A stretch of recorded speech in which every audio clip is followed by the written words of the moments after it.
The good news is you can do this. And I'm going to encourage you, whatever you've been through, my prayers are with you, my thoughts are with you.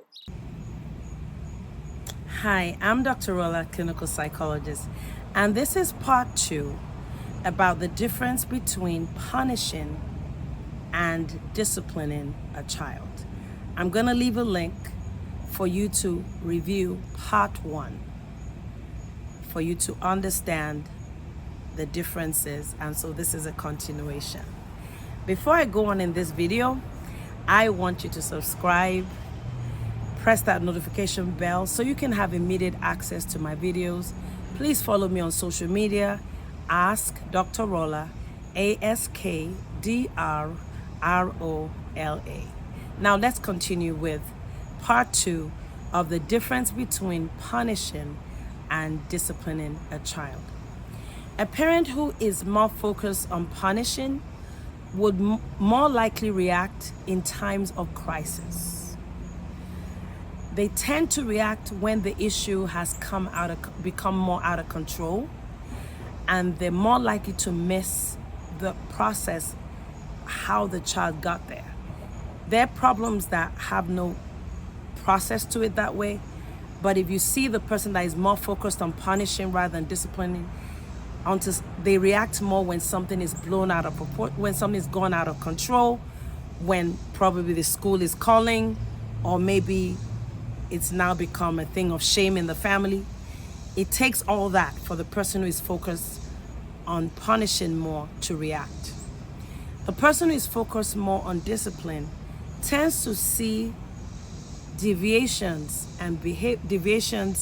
in the child's behavior that are not good and begin to address it early on. So that many times by the time even if the issue is out of control, they've seen some of those signs already. In my practice, what I've found is the parents that are more focused on punishment, they always are caught by surprise. I can't believe this. I can't believe my child is doing this. I've never seen this before. But when you take history and you talk to people, the teacher, and other people involved in the child's life, these signs were there. Now, this doesn't mean as a parent that you're going to always see the signs that your child is in danger. But when you're focused on discipline and you're focused on teaching good behaviors, if the child is resistant to the process of discipline, you can begin to see that the child is not responding. The person that is focusing on punishment is not really teaching good behaviors as much. They're really just focused on when things are not going on well. And that's why they're more likely to react only in times of crisis. Another area in which major difference is that the person who is focused on punishment may disregard the limitations of the child. So say, for example, the child has a learning disability. They're making poor grades in reading. Or it may not be a limitation. There might be some environmental factors like the child being bullied at school, or an older sibling in the child calling that child names, whatever the issues are, that are pushing the child in the direction of not feeling good about themselves. The parent who is focused on punishment is less likely to address those. There's so much emotion involved. There's so much energy involved and focus in times of crisis. They're missing those limitations. And the person who is focused on discipline is paying attention to what some of the challenges the child has. So they take on a much more investigative approach. Even though they may be penalizing the child for not putting in some effort at school, for example, they're also still looking at, do you understand the class? Do you know why? And they're better able to really understand some other issues that the child may be struggling with that may lead into this problem behavior. The person that is focused on punishment may not get help quickly.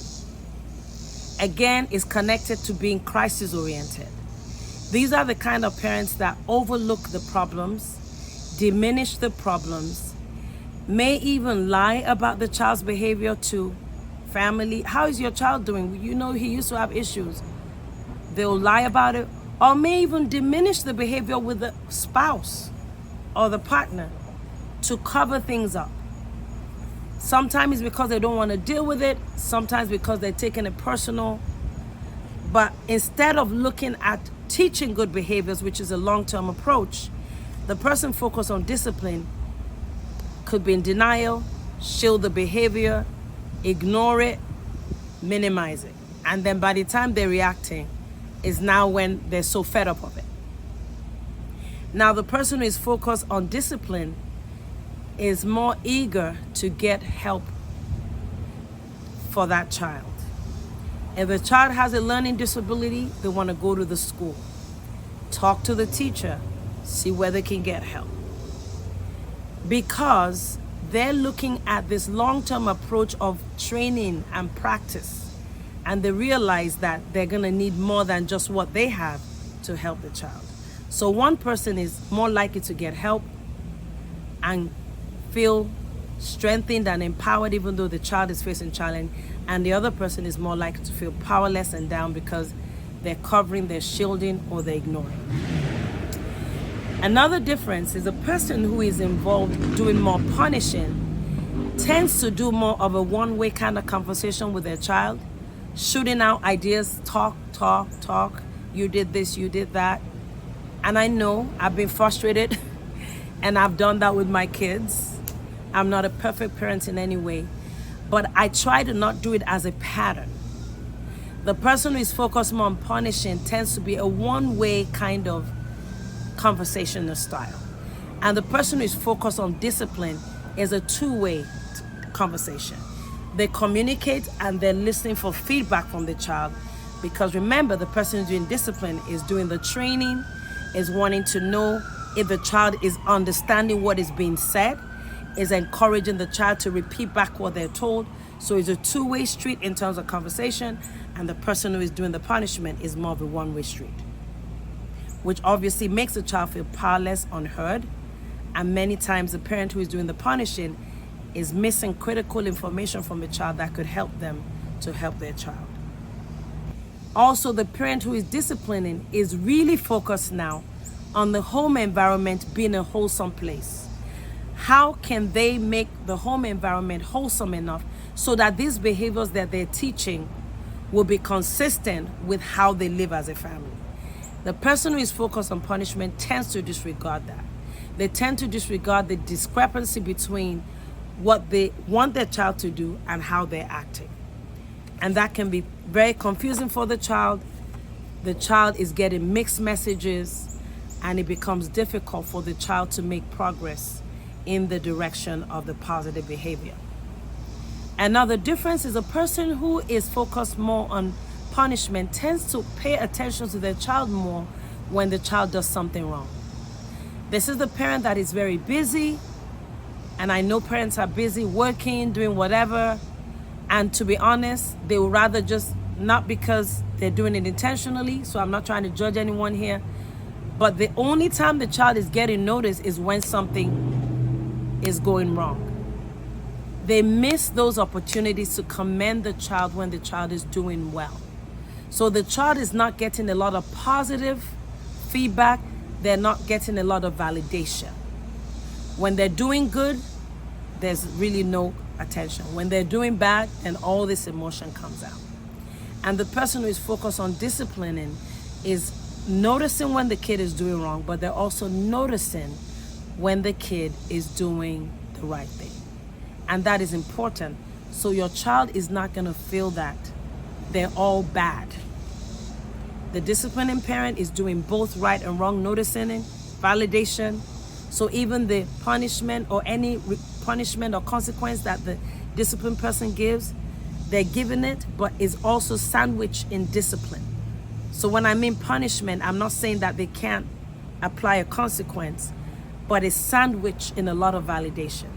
And the person who is doing the punishing, it's more of a style. It's just focused on the bad. Let's get rid of this behavior, not let's get this person to do better. Another area that is important is the person that does the punishing, of course, is disregarding the child's input, how they feel,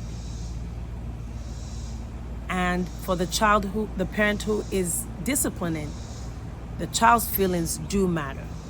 you can discipline your child and do it appropriately and still listen to the child's feelings. The parent who is doing the punishing is looking for a quick fix, like I said in part 1, but they want things to disappear. It's a very unrealistic approach to dealing with issues, but it causes the parent to be easily frustrated, to judge the child too harshly, and see the child as being very disobedient, even though the child may be making an effort to improve. Whereas the parent who is disciplining, they're seeing progress and they're acknowledging that progress, right? So when they see that this behavior is not occurring as much, they see that as progress, not all as a failure. And they're noticing the progress. And the parent who is focused more on disciplining is acknowledging that progress to their child. Now, 1 or 2 more things before we round up this video. The person who is more into punishing is almost angry or mad that they have to punish. And I've heard this from parents. Why do I have to deal with all this? I pay the bills. I take care of her. I take her on trips. It's almost like they think it's a bother to have to deal with difficult issues.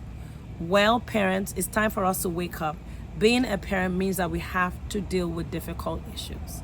And ignoring them is not going to help. Dealing with it with a short-term, quick fix approach is not going to help. Whereas the parent who is doing the disciplining sees this as an assignment, a job. Counts it a privilege to be able to teach.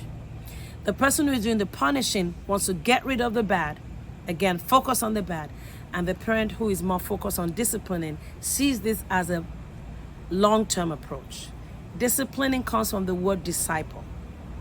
That means they are wanting it to be a followership, a journey. And again, that ties in that many parents who are very focused on punishing pay little attention to the role they play as a model for the behavior that they want their child to exhibit.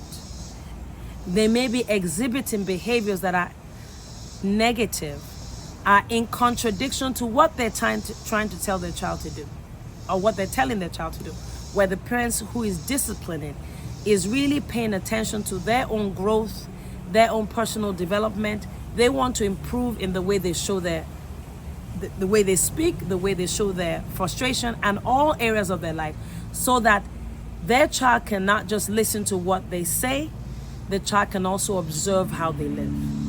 Let's look at things in terms of parenting from a much more broader perspective, not just myopic perspective. And as we do that, our children will see that change in us. They will see that progress we're making.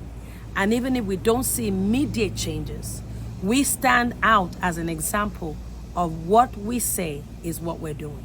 And that is the most powerful message you can send to your child. I want you to subscribe, like, share it, and I will talk to you soon. Thank you so much for watching.